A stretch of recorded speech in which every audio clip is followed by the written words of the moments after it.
With hockey season comes theme nights and deadlines. And are you ready for it?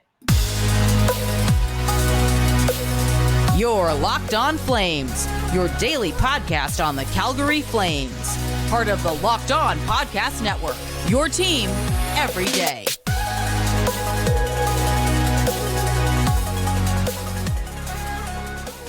Well, hello everyone, and welcome to today's episode of Locked On Flames. As always, I'm your host, Jess, and thank you so much for joining me.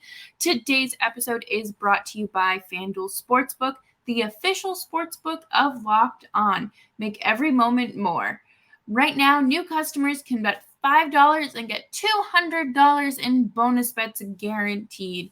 Visit FanDuel.com/lockedon to get started. Today, we're talking theme nights. We're talking deadlines and NHL news. And of course, it's Friday, so we got to talk winners and losers of the week. But before we do that, please make sure you are subscribed to Locked On Flames wherever you get your podcasts, and of course on YouTube as well. Gearing up for the season, we're almost back to 5 episodes a week. And I'm so excited because that means Flames hockey is finally here. And just like that, we have a schedule. We have players back in Calgary, and we have theme nights. Today, Friday, September 8th, the Flames released their schedule for theme nights, and my goodness, we are going to have such a fun season. And if you get a chance to go to the Saddle Dome, you're going to have so much fun, and I am very jealous. Hashtag get Jess to the Saddle Dome. We'll do it. We will do it. So, first up on the schedule is, of course, the home opener against Winnipeg on October 11th. That is just over a little over a month away. Very exciting. And you have 90s night on November 18th. That is that's when I grew up. Why are we making that? That was long enough ago. We can make that a theme. I think, wow, that's crazy. Monday, November 27th is Hockey Fights Cancer. And December 2nd against the Vancouver Canucks, you have Indigenous Celebration. And of course, Next Gen theme night with a 2 p.m. game on Saturday, December 9th against the Devils, Tyler Toffoli's return. And of course, they're throwing me a birthday party on December 31st against the Flyers. Just kidding. It's a New Year's Eve theme night. And January 9th against the Ottawa Senators, they are hosting a Pride Night. Flames Pride merch has always gone so hard, so I'm really excited to see the designs for this. And then just about a week later is Canadian Armed Forces Appreciation Night against the Coyotes. Hockey talks, mental health awareness, January 23rd against the St. Louis Blues. And then just a few days later against the Blue Jackets, the Flames are hosting Women in Sports Night, which is fantastic. You love to see it. And they are hosting Lunar New Year celebration on February 15th against the Sharks. Family night on Monday, February 19th. Black History Month, celebrating Black History on February 22nd against the Bruins. And Mika Kiprusoff's jersey retirement, not like anyone has been waiting for that, March 2nd against the Penguins. And to wrap up the season, we have 80s Night, South Asian Celebration, and Fan Appreciation Night. Theme nights are so important, right? Not only does it help you meet your sponsorship quotas and all that marketing importance, but it truly brings like that sense of community. And it doesn't have to be just, women in sports. For example, it's not just like that. It's, you're at a hockey game and you're obviously part of that culture, that community. And then the subculture of women in sports, or, people who grew up in the 80s. They're going to be the ones getting all the 80s references and, probably explaining it to their kids and all that. And of course, you get to honor a lot of history and bring that to life. And I think one of the greatest things about sports is that you preserve history by having these nights. You are honoring Mika Kiprusoff with not only retiring his jersey, but maybe there are some younger Flames fans or newer Flames fans who don't know the legacy of Kiprusoff. I think that that's such like an exciting thing to bring up and to just appreciate and share with other people. And of course, you have Black History, Lunar New Year celebration, and those are obviously for more targeted communities, but it's a great opportunity for people in Calgary to learn about, what are some ways that, Black culture and South Asian culture have maybe influenced certain things in the area, or what they can do to make the sport more inclusive and more accessible. And of course, Pride Night as well. I think this is going to be such a hot button topic for people because we have unfortunately seen a lot of differing views on pride and the LGBT community in general. And I'm just going to say you are all welcome here. This podcast is for everyone. And I really hope, and I know that the Flames are going to do this right, because they knock it out of the park every year. And they just had the Pride Parade in Calgary last weekend. And of course, some of the Wranglers were in the parade. So it's, I think Calgary as a whole really does a great job embracing the LGBT community through events too. I saw that at the Stampede, they had a lot of Pride related events as well. It's good to see people in parts of communities. Obviously you get to honor people who have either passed from cancer or currently battling cancer with Hockey Fights Cancer. You get to celebrate the Indigenous population and just the rich history there, and really honor the land that you're on. I think that it's just so important, no matter what the theme is, to truly appreciate. And you're all at this hockey game because you are a fan of hockey.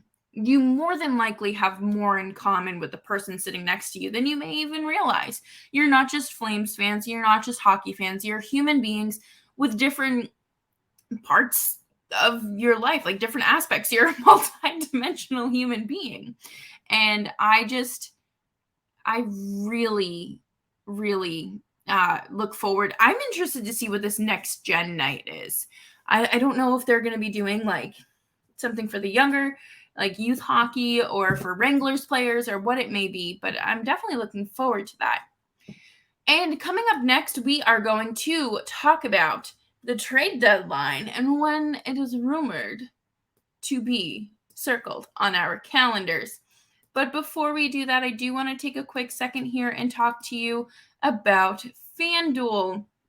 Football season is about to kick off, and FanDuel is giving you the chance to win all season long. Because right now, when you bet on a Super Bowl winner, you can get bonus bets every time they win in the regular season.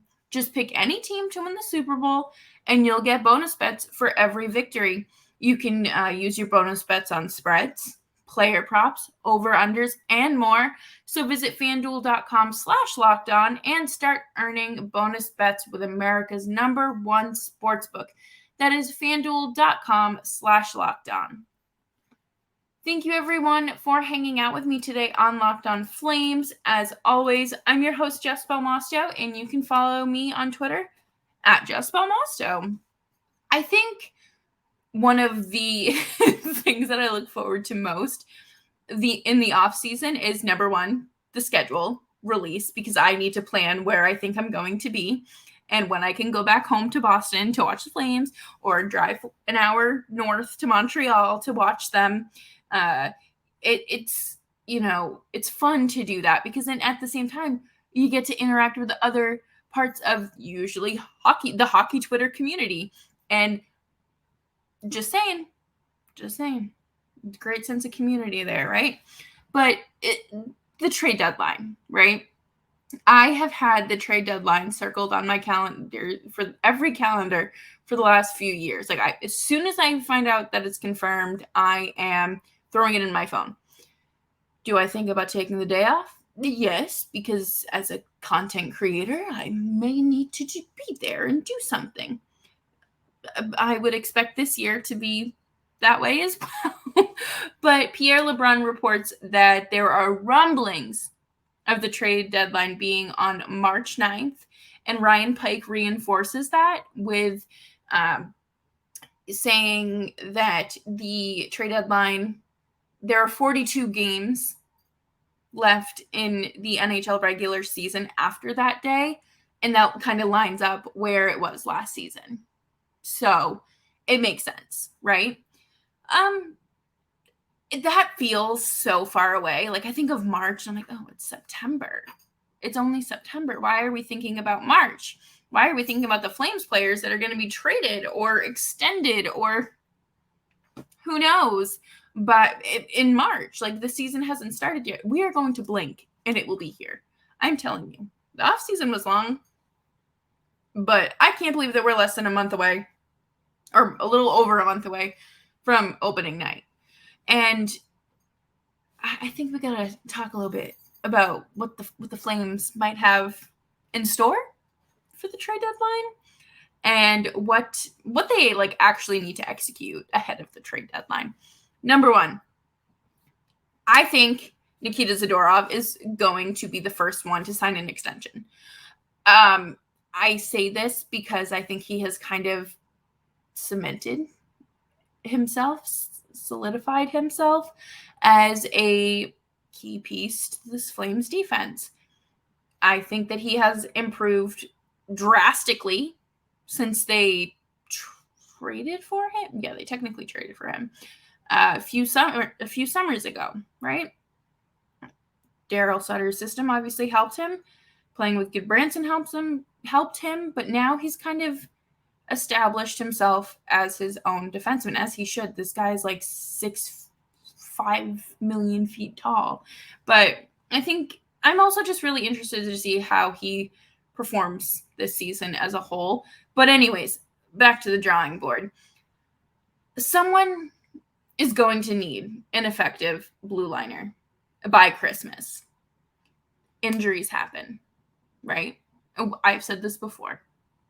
And I'm strictly going off of precedent and vibes. I don't know anything, but I do enjoy looking for patterns and whatnot. So I do think that the Flames are going to have probably a handful of teams knocking on their door to trade for Noah Hanifin. Do I ultimately think that this team is going to be one on the East Coast? Yes. I am very interested to see what the return would be. Obviously, I think that that's fair for really any transaction, but something tells me that he is gone by Christmas. And it's just like, I feel like that American Thanksgiving is like the first benchmark of the season, because I think it's like an overwhelming amount of number of teams that are in playoff spots by that time actually end up making the playoffs. So I feel like that it's an early benchmark, but it's close. It's relatively closer to the trade deadline, right? But I do think that he's gone by Christmas. He's obviously gone by the trade deadline. So good luck. I hope that he's able to, at least get his head right for the start of the season and, really focus on being here and being an effective member of the Calgary Flames while his agent does the rest of the work.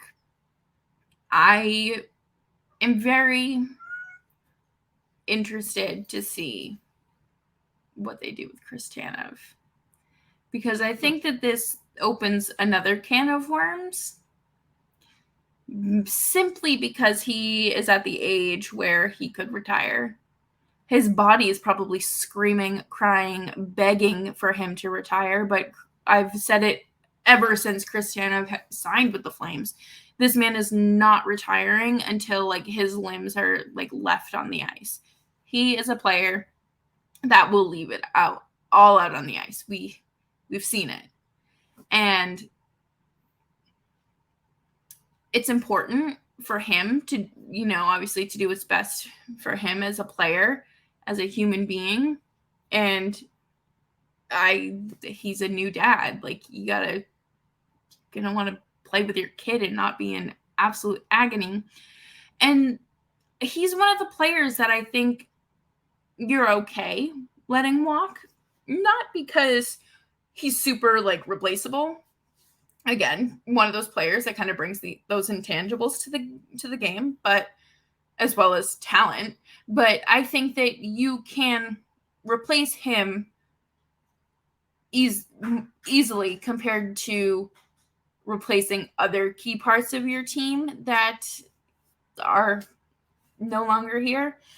It's just one of those things that I've come to terms with, that he will probably be that player that he walks, unless, I think he could.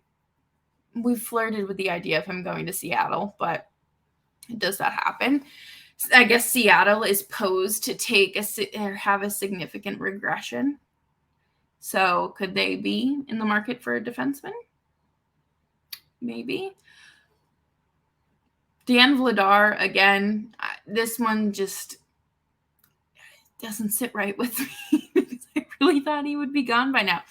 Backlund, I have completely glossed over Backlund because at this point, I do not know what he is going to do. I really think that he is going to string the Flames along, or the Flames are going to string him along, but most likely vice versa because he's the one in control. Kind of like the Flames did with Sam Bennett. Flames were in control there. Sam Bennett had nada, unfortunately. So again, it's one of those situations where management needs to kind of, like, they are quite literally working on a deadline.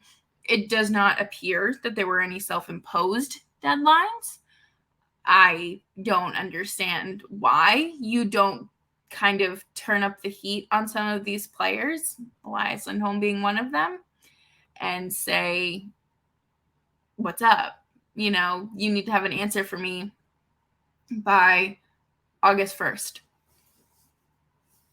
Probably even before that, because the season ended in mid-April. So, again, we are just watching the beginning of bags being fumbled. And that is the Calgary Flames experience. And we're just going to keep riding it out and continue on this journey with me here on Locked On Flames as we wrap up this week's show with winners and losers of the week, because, there are some big stinky losers. Thanks everyone for sticking around and hanging out with me today on Locked On Flames, whether you've been listening through the entire offseason, throughout the offseason, or you just started listening today. Thank you. I appreciate it. Make sure you're following the show wherever you get your podcast so you know when to check in. I don't know how many times we can say cancel culture in the NHL and really in general does not exist. There is no accountability because this is all just one giant group of friends as general managers and decision makers. So this week's loser of the week is a late crowning. Gary Bettman, Joel Quenneville, and Stan Bowman. Gary Bettman allowed both of those disgraced hockey former NHL coaches and general manager speak at this general manager event. And, apparently it was to talk about what I guess to an attempt to make an example out of them and be like, hey, don't be like us, do the right thing. I don't know. I didn't see any footage or anything from this event, obviously, but this is not the place to do it. There is no reason to bring them out there.